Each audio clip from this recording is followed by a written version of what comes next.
నమస్తే welcome to 6 TV details చూస్తే కడప జిల్లా రాయచోటి యువతకు ఉద్యోగ అవకాశాలు కల్పించేందుకు మేడం చిన్నప్ప చారిటబుల్ ట్రస్ట్ ముందుకొచ్చింది. దేశంలోని నిరుద్యోగ యువతకు నిర్మూలించేందుకు ఉద్దేశంతోనే మేడం చిన్నప్ప చారిటబుల్ ట్రస్ట్ ఆధ్వర్యంలో ప్రతి నెల 4వ శుక్రవారం జాబ్ మేళా కార్యక్రమం నిర్వహిస్తున్నట్లు వ్యవస్థాపకులు బీజేపీ నాయకులు వీరాంజనేయులు ప్రసాద్ తెలిపారు. జిల్లాలో అత్యంత వెనుకబడిన నియోజకవర్గమైన రాయచోటి ప్రాంతంలో నిరుద్యోగ యువతి యువకులకు ఉద్యోగ ఉపాధి అవకాశాలు కల్పించే లక్ష్యంతో బీజేపీ ముందడుగు వేస్తుందన్నారు. మేడం చిన్నప్ప చారిటబుల్ ట్రస్ట్ ద్వారా ప్రతి నెల జరిగే ఈ జాబ్ మేళాలను సద్వినియోగం చేసుకోవాలని, ఉద్యోగ అవకాశాలు పొందాలని ఆయన సూచించారు.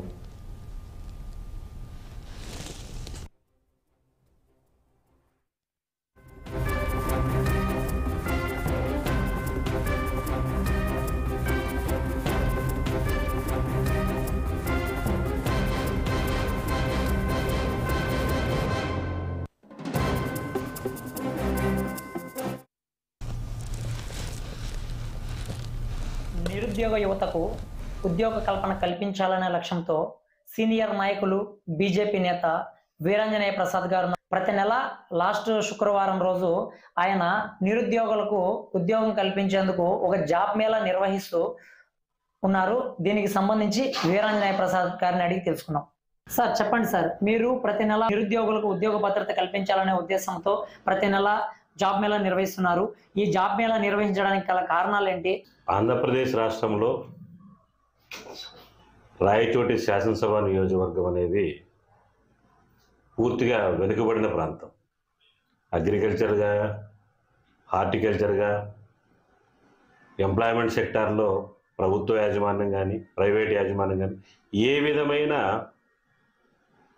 బ్రతుకు తెరువు కోసం లేని నియోజకవర్గం ఏదంటే ఇది. ఈ ప్రాంతం నుంచి వచ్చిన నేను ఇక్కడ ఉన్న ప్రతి విషయం నాకు తెలుసు.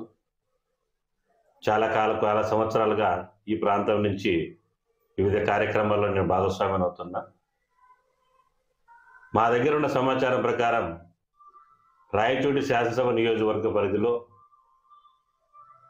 నిరుద్యోగులు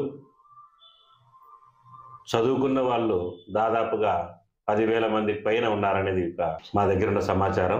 ఈ 10,000 మందిని కూడా 2 సంవత్సరాల కాలంలో అందరికీ కూడా వాళ్ళ విద్యార్హతలకు ప్రైవేట్ యాజమాన్యంలో మన రాష్ట్రం కానీ వివిధ రాష్ట్రాల్లో కానీ వివిధ దేశాల్లో కానీ అవకాశాలు కల్పించి ఆంధ్రప్రదేశ్ రాష్ట్రంలో నిరుద్యోగులు లేని నియోజకవర్గంగా పూర్తిగా వెనుకబడిన ప్రాంతమైన రాయచోటి నియోజకవర్గాన్ని చేయాలని ఈ కార్యక్రమాన్ని భారతీయ జనతా పార్టీ బ్యానర్ పైన మా పార్టీ ఆలోచనగా పెద్దల ఆదేశానుసారం ఇక్కడ ఏర్పాటు చేస్తున్నాం. సార్, ఈ జాబ్ మేళా అనేది మీరు రాయచోటి నియోజకవర్గానికి ఇస్తారా, లేకుంటే మొత్తం ఆంధ్ర రాష్ట్రం మొత్తం వ్యాప్తం చేయాలనుకుంటున్నారా? వాస్తవంగా భారతీయ జనతా పార్టీ నాయకుడిగా ఇది నేను ఈ ప్రాంతానికి చెందిన వ్యక్తిగా ప్రారంభమైతే రాయచోటి శాసనసభ నియోజకవర్గంలో ఉన్న 10,000 మంది నిరుద్యోగులకు 2 సంవత్సరాల కాలంలో మొదటి సంవత్సరం 5,000 మంది, రెండో సంవత్సరం 5,000 మంది, మూడో సంవత్సరం వచ్చిన నిరుద్యోగులు లేని నియోజకవర్గంగా తయారు చేయాలని జాతీయ రాష్ట్ర పార్టీ పెద్దల ఆదేశానుసారం వాళ్ళు ఇచ్చే బాధ్యతల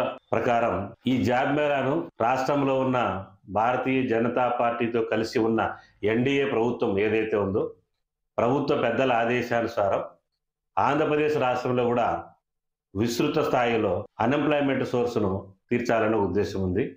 ఇది ఒకసారిగా జాబ్ మేళా పెట్టి ఒక పార్టీ తరపున కానీ ఒక వ్యక్తి తరపున కానీ చేయాలనుకోకుండా ప్రతి నెల అనేది పెట్టి రెగ్యులర్గా దీన్ని మానిటరింగ్ చేసి ఆంధ్రప్రదేశ్ రాష్ట్రంలో ఉన్న ఎన్డీఏ ప్రభుత్వం అందులో భాగస్వామ్యమైన భారతీయ జనతా పార్టీ తరపున మేము చేయాలని ఆలోచనతో ఉన్నాం. ఈ జాబ్ మేళాకు వచ్చే వాళ్ళకు ఉత్తీర్ణత స్థాయి అంటే ఒక ఉత్తీర్ణత 10th క్లాస్, ఇంటర్మీడియట్, డిగ్రీ అనే మన పరిధి ఉందా? అటువంటి ఎటువంటి ఉత్తీర్ణత లేకపోయినా కూడా ఉద్యోగ అవకాశాలు కల్పించే అవకాశం ఏమైనా ఉందా? మీరు అడిగిన ప్రశ్న చాలా వాల్యుబుల్.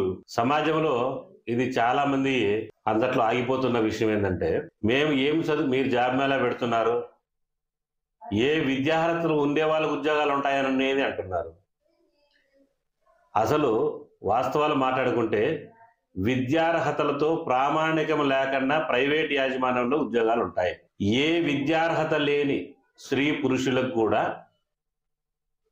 15,000 నుంచి 25,000 వరకు ఉద్యోగ అవకాశాలు ఉన్నాయి. 3 పూట్ల తిండి, వసతి, అన్నీ కల్పిస్తూ ప్రైవేటు యాజమాన్యంలో దేహదారుఢ్యం బాగా ఉండి వాళ్ళు పనులు కరెక్ట్గా చేయగలిగితే విద్యార్హతలే లేని వాళ్ళు అటువంటి వాళ్ళకే 15,000 మినిమం నుంచి 25,000 వరకు ఉంది. అలాగే చదువుకున్న వాళ్లకు ఇదే ప్రామాణికంగానే వాళ్ళకు 15,000 నుంచి 30,000 40,000 వరకు ఫ్రెషర్స్గా ఉన్నాయి. అనుభవము వారి యొక్క అనుభవం ప్రకారం ఆ బాధ్యత నిర్వర్తిస్తే ప్రతి ఒక్కరికి ఉద్యోగ అవకాశాలు ఉన్నాయి. మీరు నిర్వహించే ఈ జాబ్ మేళా కార్యక్రమము ఒక గ్రామ స్థాయి నుంచి రాష్ట్ర స్థాయి వరకు తీసుకెళ్తాము, అలాగే దేశ స్థాయి వరకు తీసుకెళ్తామని మీరు అంటున్నారు కదా. దీనికోసం ఏమన్నా ఒక యాప్ లాంటిది ఏమన్నా కానీ, ఒక వెబ్సైట్ లాంటిది ఏమన్నా పెట్టి మీరు డైరెక్ట్ యొక్క నిరుద్యోగులను మిమ్మల్ని రీచ్ అయ్యే విధంగా ఒక యాప్ రూపంలో కానీ వెబ్సైట్ రూపంలో కానీ ఏమైనా ప్రతిపాదించాలనుకుంటున్నారా? ప్రధానంగా ఏ కార్యక్రమం చేయాలన్నా ఆ కార్యక్రమాలకు కావాల్సిన ఆర్థిక వనరులు అనేది ప్రధానం.